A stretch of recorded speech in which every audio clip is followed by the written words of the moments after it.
करते हैं जिसका नाम है ऑब्जर्प्शन ऑफ रूट। तो ऑब्जर्प्शन ऑफ रूट हम लोग आज स्टार्ट करने वाले, वैसे तो हम पढ़ा चुके हैं, अभी हम करेंगे बस क्विक रिवीजन, जितना हम लोग टॉपिक कवर किए हैं उसी टॉपिक के ऊपर हम लोग डिस्कशन करने वाले हैं। ये बड़ा वीडियो नहीं होगा क्योंकि बस इसको रिवीजन के पार्ट में हम लोग देख रहे हैं। तो स्टार्ट करते हैं। सबसे पहले चैप्टर का नाम है बायोलॉजी का सलीना से लिया गया है और इस चैप्टर का नाम है ऑब्जर्प्शन ऑफ रूट। इस ऑब्जर्प्शन ऑफ रूट में पहला टॉपिक हम लोग पढ़ने वाले हैं जिसका नाम है plant physiology. Plant physiology actually होता क्या है तो उस पर डिस्कस कर रहे हैं। तो प्लांट फिजियोलॉजी होता है branch of science. Plant physiology होता है ब्रांच ऑफ साइंस। साइंस का एक ब्रांच है जिसके बारे में हम लोग क्या करते हैं, लाइफ का फंक्शन के बारे में या प्लांट का मेटाबॉलिज्म एक्टिविटी के बारे में अगर स्टडी और डील करते हैं उसी को हम लोग बात करते हैं प्लांट फिजियोलॉजी कहते हैं। अब इसके आगे पढ़ते हैं तो हमारा नेक्स्ट टॉपिक आता है कि ऑब्जर्प्शन बाय रूट। तो ऑब्जर्प्शन ऑफ रूट कैसे होता है, तो ये कुछ मैकेनिज्म हमने लिखा है कि रूट क्या होता है, एक सॉइल में फिक्स पोजीशन पे रहता है और वो फिक्स होता है, वो प्लांट को सपोर्ट भी करता है। क्या करता है, प्लांट को सपोर्ट भी करता है। और जो रूट होता है वो वाटर को ऑब्जर्व भी करता है और उसके वाटर के साथ साथ मिनरल न्यूट्रिएंट को भी क्या करता है, ऑब्जर्व करता है। बाबू कहां से ऑब्जर्व करता है, फ्रॉम द सॉइल, और कहां तक लेकर जाता है उसको, तो other part of the plant बोल सकते हो जिसमें leaf, steam, flower and fruits आएगा। उसके आगे का टॉपिक चलते हैं कि वाटर एंड मिनरल्स का जरूरत क्यों है। तो हम बात करते हैं वाटर एंड मिनरल्स का जरूरत इसलिए है ताकि प्लांट में एक पोर्शन होता है जिसका नाम होता है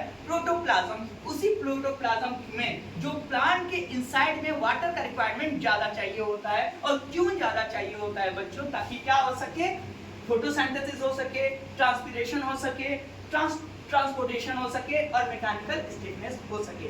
आइए अब एक एक करके हम लोग बात करते हैं कि फोटोसिंथेसिस में एक्चुअली होता क्या है। तो वाटर हम लोग यूज करते हैं एज अ ग्रीन लीफ के तौर पे, वाटर ऑब्जर्व होता है और उसी वाटर को एज अ रॉ मटेरियल के तौर पे हम लोग क्या करते हैं, ग्लूकोज बनाने के लिए उसी वाटर का यूज किया जाता है। और ये बच्चों जो CO2, H2O और जो glucose form water and oxygen release कर रहा है, इसी इक्वेशन को हम लोग बोलते हैं फोटोसिंथेसिस इक्वेशन, जो कि बोर्ड में आपका 2 मार्क्स का आता है। अब बात करते हैं ट्रांसपिरेशन का। तो ट्रांसपिरेशन में होता क्या है, वाटर का लूज होना, वाटर का लॉस होना और लार्ज अमाउंट में जो रूट से वाटर ऑब्जर्व होता है वही वाटर, सिर्फ 2% वाटर प्लांट क्या करता है, अपने लिए यूज करता है, बाकी सारा वाटर क्या करता है, लूज कर जाता है। और ये लूज होने का प्लांट को 2 फायदा है बाबू। वो 2 फायदा क्या होता है कि हॉट वेदर में जो ट्रांसपिरेशन होता है, जहां जिस पोर्शन से वाटर लूज होता है वो क्या होता है, वो वाला एरिया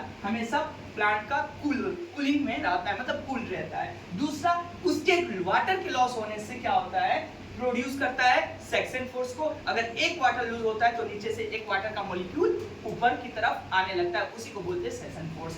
दूसरा टॉपिक पे चलते हैं, बात करते हैं ट्रांसपोर्टेशन में। ट्रांसपोर्टेशन भी एक क्या था, एक प्रोसेस था, एक पर्पस था जो इनसाइड द वाटर को रिक्वायरमेंट चाहिए होता था। इसमें वाटर सोल्यूशन में बच्चों 2 चीज आता है, वाटर के साथ साथ मिनरल्स और अदर ग्रेडिएंट भी चाहिए होता है और इन दोनों को मिला के क्या बोला जाता है, वाटर सोल्यूशन। ये वाटर सोल्यूशन को हम लोग कैरी करते हैं कहां से, फ्रॉम द रूट, और कहां तक लेकर जाते हैं, फ्रॉम द शूट। शूट में तो तुम जानते होगे बहुत सारा पार्ट आता है, जैसे कि लीफ हो गया, फ्रूट्स हो गया, ब्रांच हो गया, स्टीम हो गया, ये सारे पार्ट तक इसको डिलीवरी कर देता है। साथ में सिर्फ वाटर सोल्यूशन ही नहीं, साथ में शुगर सोल्यूशन को भी क्या करता है, ये कैरी करता है। और ये जो शुगर है, शुगर में अगर अलग नेम से पुकारा जाए तो इसको ग्लूकोज बोल सकते हो।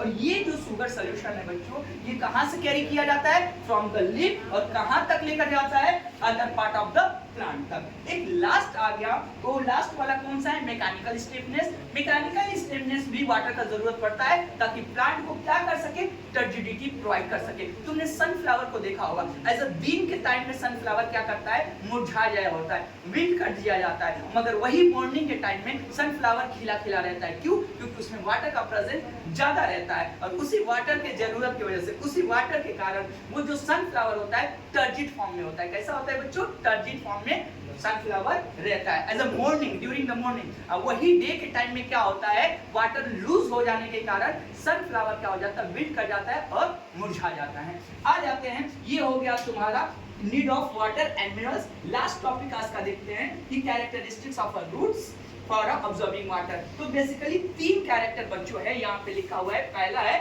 जितना सरफेस एरिया अगर रूट का ज्यादा होगा, तुम बी गार्डन के बारे में जानते हो, वहां पे बनियान ट्री है, उसका आज तक रूट का पता नहीं चला। क्यों? जितना एरिया में वो रूट फैला हुआ होगा उतना एरिया से वो क्या करेगा, वाटर को ऑब्जॉर्ब करेगा। दूसरा टॉपिक आते हैं, बात करते हैं कि रूट के अंदर होता है क्या, सेल सेप। सेल सेप कुछ और नहीं, वैक्यूल जो होता है वो फ्लूइड पोर्शन कंटेन करता है, फिल करता है, उसी फिल और कंटेंट को हम लोग क्या बोलते हैं, सेल सेप बोलते हैं। अब वो सेल सेप अगर हायर कॉन्सेंट्रेशन में प्लांट में ज्यादा रहता है एंड सराउंडिंग मीडियम में वो कम रहता है, तब भी वाटर का absorption higher concentration to lower concentration ज्यादा प्लांट ऑब्जॉर्व करता है। तीसरा पॉइंट आ जाते हैं, बात करते हैं सेल वॉल का। तुम्हें पता है जब हम लोग डायग्राम बच्चे क्लास में या लोअर क्लास में करते होंगे तो प्लांट का डायग्राम बनाए थे। अब प्लांट के डायग्राम में जो आउटर लेयर था उसको बोलते हैं सेल वॉल, उसका इनर लेयर को बोलते हैं सेल मेम्ब्रेन। एक रिव्यू कराना चाहते हैं, जो सेल वॉल होता है बाबू वो क्या होता है, फ्रीली परमिएबल मेम्ब्रेन होता है, और जो सेल मेम्ब्रेन होते हैं वो सेलेक्टिव परमिएबल मेम्ब्रेन होते हैं। तो यहाँ पे जो बात करते हैं, अब आते हैं टॉपिक पे